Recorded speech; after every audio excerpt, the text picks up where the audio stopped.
Top 10 के sponsor है Adnan water tank, safe and healthy water storage solution, Ballaguda, Hyderabad. अस्सलाम वालेकुम नाज़रीन, मैं हूं आसिम खान और आप देख रहे हैं BBN चैनल। आइए देखते हैं आज की टॉप 10 न्यूज़। इजराइल ने गाजा में 2 और फलस्तीनी जर्नलिस्ट को शहीद कर दिया है। एक जर्नलिस्ट को उसके घर पर एयर स्ट्राइक से निशाना बनाया, जबकि दूसरे जर्नलिस्ट इजराइल फौज की फायरिंग का शिकार बना। अक्टूबर 2023 से अब तक गाजा में शहीद होने वाले जर्नलिस्ट की तादाद 231 हो चुकी है। गाजा मीडिया ऑफिस ने इन कत्लों को सिस्टमैटिक असैसिनेशन करार देते हुए इंटरनेशनल मीडिया बॉडीज से इजराइल के खिलाफ एक्शन लेने की अपील की है। गाजा हेल्थ मिनिस्ट्री के मुताबिक इजराइल के मिलिट्री ऑफेंसिव में अब तक करीब 59,000 फलस्तीनी हलाक हो चुके हैं, जिनमें आधी से ज्यादा तादाद औरतें और बच्चों की है। सीरिया में स्वेडा प्रोविंस में जारी तशद्दुद के बावजूद अब तक 1,45,000 से ज्यादा लोग अपने घरों से बेघर हो चुके हैं। UN के मुताबिक जुलाई 20 और 22 के दरमियान ड्रोन हमले, मोटर फायर और ग्राउंड क्लैशेस ने हालात और बिगाड़ दिए। इस तशद्दुद में इलेक्ट्रिसिटी, पानी, फ्यूल, फूड और मेडिकल सर्विसेज भी मुतासिर हो चुकी हैं। UN ने शेल्टर्स में भीड़, गंदे सैनिटेशन और अनएक्सप्लोडेड बॉम्ब्स के खतरे का भी अंदेशा जाहिर किया है। इंटरिम प्रेसिडेंट अहमद अल शरा ने बेदोइन ट्राइब से सीज फायर का एहतराम करने की अपील की है। अमेरिकी सदर डोनाल्ड ट्रंप ने वॉशिंगटन AI समिट में अमेरिकन टेक कंपनीज को डायरेक्ट कहा कि वो अब भारत से लोग हायर करना बंद करें और जॉब सिर्फ अमेरिका के लोगों को दें।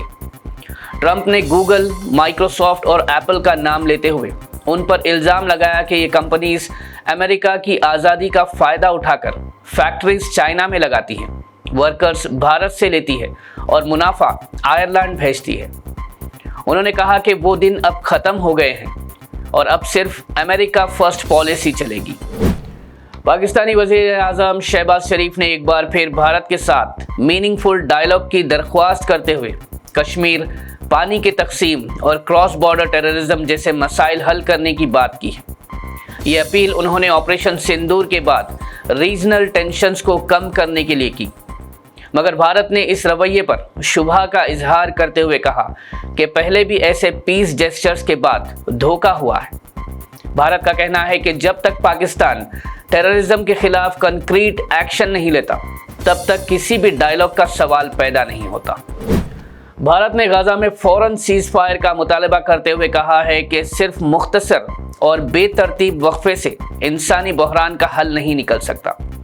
UN सिक्योरिटी काउंसिल में इंडियन एनवॉय P हरीश ने कहा कि गाजा में फूड, फ्यूल, मेडिसिन और एजुकेशन फैसिलिटीज़ की सख्त कमी है। तकरीबन 95% हॉस्पिटल्स तबाह हो चुके हैं और 6.5 लाख से ज़्यादा बच्चे 20 महीने से स्कूल तक नहीं गए।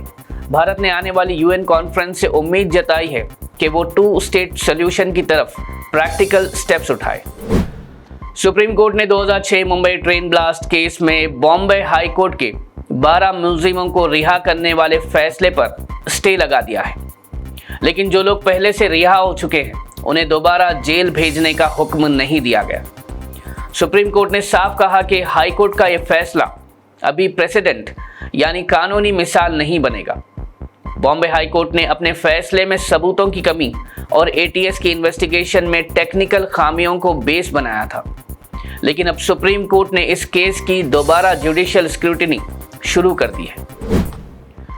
कांग्रेस पार्टी लीडर राहुल गांधी ने इलेक्शन कमीशन पर कर्नाटका में वोट चोरी अलाउ करने का इल्जाम लगाया और कहा कि कांग्रेस के पास इसका 100% सबूत है।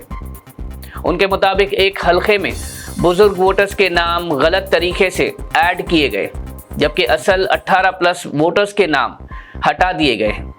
राहुल गांधी ने धमकी देते हुए कहा, we are going to come for you, और इलेक्शन कमीशन को इसका जवाब देना पड़ेगा। इसके अलावा उन्होंने बिहार के SIR प्रोसेस को भी डिसएनफ्रेंचाइजमेंट का जरिया करार दिया, जिसमें गरीब और माइग्रेंट वोटर्स को निशाना बनाया जा रहा है। तेलंगाना वजीर आला रेवंत रेड्डी ने बीजेपी पर इल्जाम लगाया कि वो मुस्लिम कोटा का बहाना बनाकर तेलंगाना के 42% BC रिजर्वेशन बिल्स को रोक रही है। उन्होंने वाजे किया कि यह कोटा सिर्फ सोशल और एजुकेशनल बैकवर्डनेस पर बेस्ड है, किसी भी रिलीजियस बेसिस पर नहीं। सीएम ने बीजेपी को चैलेंज दिया कि अगर मुस्लिम कोटा से इतनी तकलीफ है तो पहले गुजरात, महाराष्ट्र और यूपी जैसे बीजेपी रूल्ड स्टेट्स में इसे खत्म करें। फिलहाल रेवंत रेड्डी न्यू दिल्ली में मौजूद है ताकि तमाम ऑपोजिशन पार्टीज का सपोर्ट हासिल कर सके। तेलंगाना सरकार ने स्टेट के तमाम गवर्नमेंट हॉस्पिटल्स में 1 अगस्त से आधार बेस्ड बायोमेट्रिक अटेंडेंस सिस्टम नाफिज करने का फैसला किया है। हेल्थ सेक्रेटरी क्रिस्टीना ने इंस्ट्रक्शंस जारी करते हुए कहा कि 31 जुलाई तक तमाम अरेंजमेंट्स मुकम्मल कर लिए जाएंगे। ये system medical, education, public health, Ayush और डीएमई डिपार्टमेंट के तमाम स्टाफ पर नाफिज होगा। हर डिपार्टमेंट को अपने नोडल ऑफिसर्स अपॉइंट करने और स्टाफ डिटेल्स अपलोड करने की जिम्मेदारी दी गई है। सरकार का कहना है कि इस नए सिस्टम से स्टाफ की अटेंडेंस में ट्रांसपेरेंसी आएगी और पंक्चुअलिटी को इंश्योर किया जा सकेगा। तेलंगाना में मुसलसल बारिशों के बाद पुलिस और डिस्ट्रिक्ट एडमिनिस्ट्रेशंस ने कुछ जिलों के लिए रेड अलर्ट जारी कर दिया है और कुछ जिलों के लिए ऑरेंज अलर्ट जारी कर दिया है। Telangana integrated command and control centre real time monitoring और अलर्ट्स के जरिए ऑफिशियल्स को डेटा फराहम कर रहा है। फ्लड प्रोन एरियाज में हाइड्रा और डिजास्टर रिस्पांस टीम्स को डिप्लॉय किया गया है। साइबराबाद पुलिस ने आईटी कंपनीज को वर्क फ्रॉम होम की सलाह दी ताकि ट्रैफिक और सेफ्टी दोनों मैनेज हो सके। पब्लिक को नदियों, ब्रिजेस और लो लाइंग एरियाज से दूर रहने की हिदायत दी गई है। जीएचएमसी और एसडीआरएफ टीम्स ड्रेन्स और रोड्स की सफाई में मसरूफ है। अथॉरिटीज ने लोगों से अपील की है कि वो सिर्फ जरूरत के वक्त घर से निकले।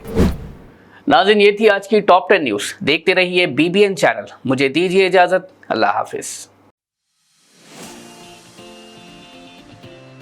पेश है Adnan auto clean water tank, जिसमें है थर्मल इंसुलेशन PUF टेक्नोलॉजी, जो रखे पानी को साफ और ठंडा हमेशा।